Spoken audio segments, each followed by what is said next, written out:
भील प्रदेश की मांग और उस पर जो सियासी जंग छिड़ी है, इस वीडियो में आज उस पर ही बातचीत करेंगे। कहानी शुरू होती है जब राजस्थान के बांसवाड़ा डूंगरपुर के सांसद राजकुमार रौत ने फिर से भील प्रदेश की मांग उठाई और इस बार उन्होंने बकायदा एक नक्शा भी जारी कर दिया जिसमें भील प्रदेश के संभावित क्षेत्र को दिखाया गया।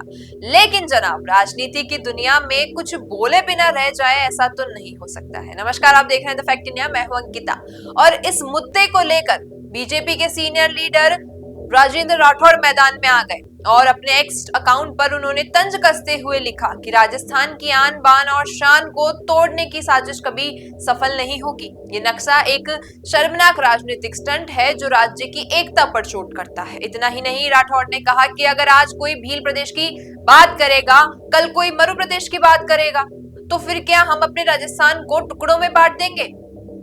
और तो और इस मांग को उन्होंने अपने प्रदेश द्रोह तक बता दिया। बाद में बीजेपी प्रदेश अध्यक्ष ने भी इस मुद्दे पर जो है मीडिया से बातचीत करते हुए इसे गलत करार कहा। 4 राज्यों को तोड़कर एक नया प्रदेश बनाना संविधान और राष्ट्रहित के खिलाफ है, ये बात कही मदन राठौड़ ने। अब इतना सब कुछ बोला गया तो जवाब आना तो बनता है और जवाब आया भी, वो भी रौत ने खुद दिया और वो भी एक कदम संवैधानिक भाषा और ऐतिहासिक संदर्भों के साथ।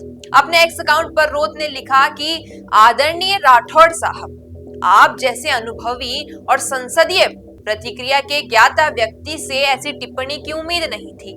आपने प्रदेश द्रोह जैसे शब्द इस्तेमाल करके न सिर्फ हमारी भावनाओं को ठेस पहुंचाई है, बल्कि उन नेताओं का भी अपमान किया है जिन्होंने कभी झारखंड, उत्तराखंड और छत्तीसगढ़ जैसे राज्यों के गठन का सपना देखा और उसे साकार किया।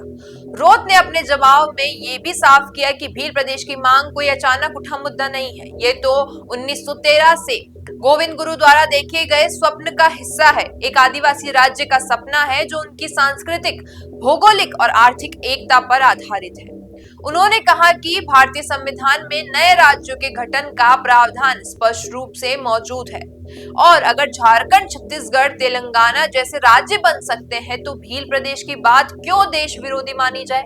सबसे खास बात यह थी कि रौत ने भी बड़े ही शालीन अंदाज में संविधान और संसदीय परंपराओं का हवाला देते हुए कहा कि आप जैसे वरिष्ठ नेता को इस विषय पर तथ्यों और इतिहास का अध्ययन करके बयान देना चाहिए। भील प्रदेश कोई जिद नहीं है, बल्कि हमारे पुरखों का संकल्प है और हम उसे लोकतांत्रिक तरीके से हासिल करेंगे। तो दोस्तों, इस पूरे विवाद में 2 धारणाएं सामने आ रही है। एक तरफ बीजेपी है जो इसे राजस्थान की अखंडता पर चोट मान रही है और दूसरी तरफ राजकुमार रौत जैसे नेता हैं जो इसे आदिवासी अधिकार और पहचान की लड़ाई बता रहे हैं। अब सवाल यह है कि क्या भील प्रदेश वाकई में एक व्यवहारिक मांग है या फिर यह सिर्फ एक सियासी स्टंट है, जैसा राठौड़ साहब कह रहे हैं। और अगर मांग व्यवहारिक है तो क्या इसे संवैधानिक रूप से आगे ले जाया जाएगा? इन सवालों के जवाब तो आने वाले वक्त में मिलेंगे, लेकिन एक बात तो तय है, आदिवासी राजनीति अब सिर्फ साइलेंट वोट बैंक नहीं रही। अब ये आवाज उठा रही है, सवाल पूछ रही है और अपने हक की बात कर रही है, वो भी संविधान के दायरे में रहकर। आपका क्या मानना है इस पूरे विवाद पर? क्या भील प्रदेश की मांग जायज है या नहीं? नीचे कमेंट्स में जरूर अपनी राय दीजिएगा। वीडियो पसंद आया हो तो इसे लाइक करना, शेयर करना और हमारे चैनल द फैक्ट इंडिया को सब्सक्राइब करना न भूलना। धन्यवाद।